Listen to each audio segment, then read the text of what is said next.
Pada masa lalu di sebuah desa di Jawa yang jauh dari pusat kota, penduduk hidup dalam ketimpangan yang mencolok. Ada rumah-rumah kayu reot yang bersandar pada kehendak angin, dan ada pula bangunan batu yang megah, berdiri tenang di tengah sawah. Si kaya makin kaya, dan si miskin makin berpeluh untuk sekadar makan sehari. Lalu datang malam-malam aneh. Para pedagang kecil mengeluh kehilangan uang dari laci dagangannya. Petani yang menyimpan hasil panen dalam bentuk rupiah kertas mendapati kantongnya kosong, tanpa jejak. Tak ada pintu yang terbuka. Tak ada jendela yang pecah. Hanya sepi, dingin, dan rasa aneh yang mengendap saat pagi datang. Desas-desus pun muncul. Orang-orang mulai membisikkan satu nama yang sama dengan nada takut. Tuyul. Konon ia makhluk kecil berkepala botak seperti bayi, bermata kosong, dan kaki mungil yang tak meninggalkan jejak. Tuyul tidak datang sendiri. Ia dipanggil, dipelihara, dan ia mencuri bukan untuk dirinya, melainkan untuk tuannya yang serakah. Di pohok desa tinggal seorang dukun tua yang jarang keluar rumah. Mereka bilang, ia pernah memanggil roh bayi yang meninggal tanpa nama. Bayi yang tak sempat hidup, tapi diseret kembali oleh mantra-mantra gelap untuk menjalankan tugas. Sebagian bilang, tuyul bukan roh, melainkan makhluk dari alam lain, dijinakkan seperti hewan piaraan yang diam dayung memetik uang dari dompet orang lain. Saat keresahan menyebar, warga mulai tidur dengan uang diselipkan di dalam bantal atau disimpan di bawah sajadah. Tapi tetap saja, esok harinya uang itu hilang. Dan di sudut ruangan, ada jejak kaki mungil yang basah, seperti milik seorang anak kecil yang tak pernah dilahirkan. Namanya Wiryo. Ia bukan orang jahat, tapi juga bukan orang baik. Ia hanya pria yang hidup di zaman yang salah, dengan dompet yang terlalu kosong. Di masa ketika tanah dijual murah kepada para tuan tanah dari kota dan harga gabah ditentukan oleh orang-orang yang tak pernah menginjak sawah, Wiryo merasa hidupnya dikutuk oleh sistem yang tak pernah memihak. Ia lelah bekerja dari pagi hingga malam hanya untuk melihat uangnya lenyap entah kemana.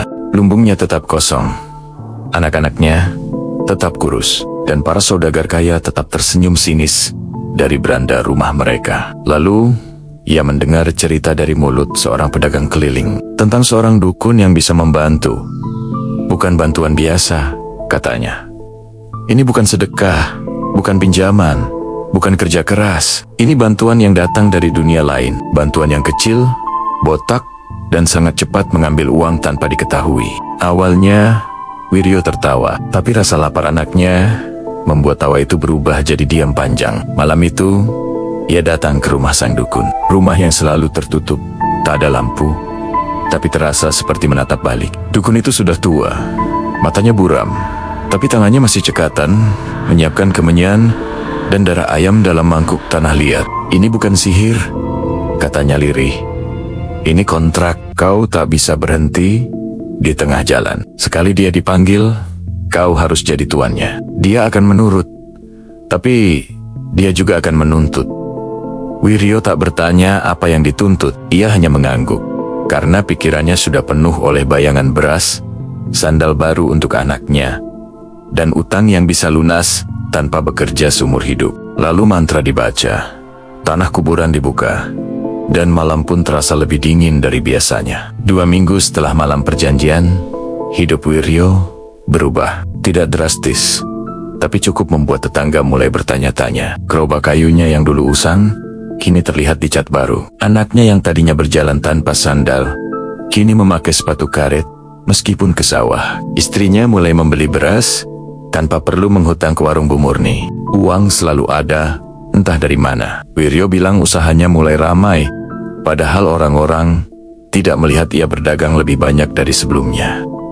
Ia masih ke sawah, iya, tapi tangannya lebih sering disaku daripada menggenggam cangkul. Warga mulai curiga, dan kecurigaan itu tumbuh subur di desa seperti ilalang yang tak bisa ditebas. Setiap kali ada uang hilang, nama Tuyul berbisik di antara jendela yang setengah terbuka. Mereka bilang, Tuyul hanya mencuri dari orang yang menyimpan uang di rumah, bukan di bank. Karena Tuyul tidak bisa membaca kode keamanan atau menembus tembok beton. Tapi itu artinya, Semakin banyak orang mulai menyembunyikan uangnya di tempat-tempat tak lazim. Di dalam termos, di balik jam dinding, bahkan di sela daun pisang kering.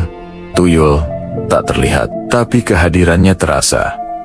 Angin yang lewat terlalu dingin, benda-benda kecil berpindah tempat, dan di beberapa malam, beberapa orang bersumpah melihat bayangan kecil berlari di bawah kolong rumah, dengan tawa kecil seperti anak-anak, tapi sunyinya menusuk. Wiryo tahu apa yang sedang terjadi, tapi ia tak bisa berhenti. Tuyul itu menatapnya tiap malam dari sudut kamar, tanpa bicara, hanya duduk, seperti menunggu perintah, dan semakin lama, matanya makin terlihat lapar. Malam itu, hujan turun deras.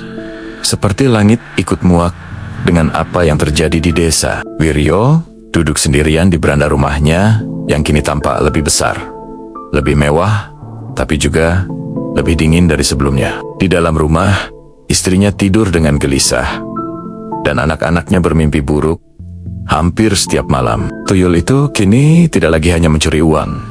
Ia mulai bicara, bukan dengan suara, tapi dengan kehadiran. Pintu yang terbuka sendiri, piring yang pecah saat semua orang sedang duduk diam, bayangan di cermin yang tidak mencerminkan siapapun di dalam ruangan. Rumah itu perlahan menjadi sangkar, bukan tempat tinggal. Di desa, warga mulai marah. Mereka mendatangi rumah Wiryo dengan api di tangan dan kecurigaan yang tak bisa diredam. Mereka menuduh, memaki, dan ada yang berani menyebut namanya bersama nama Tuyul. Tanpa bisik-bisik lagi, uangmu bukan dari kerja. Kami tahu.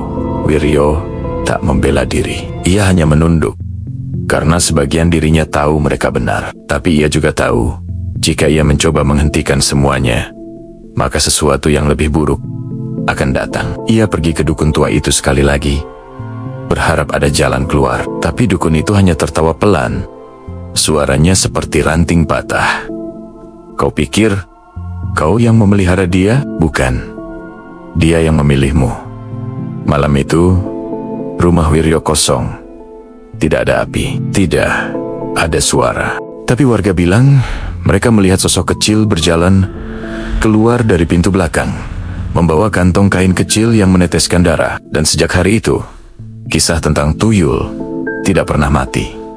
Ia berpindah mencari tuan baru, karena di setiap zaman akan selalu ada orang yang rela menjual tenangnya hidup demi uang yang datang tanpa kerja. Itulah asal-usul Tuyul, makhluk kecil dari dunia gelap yang muncul karena keputusasaan manusia.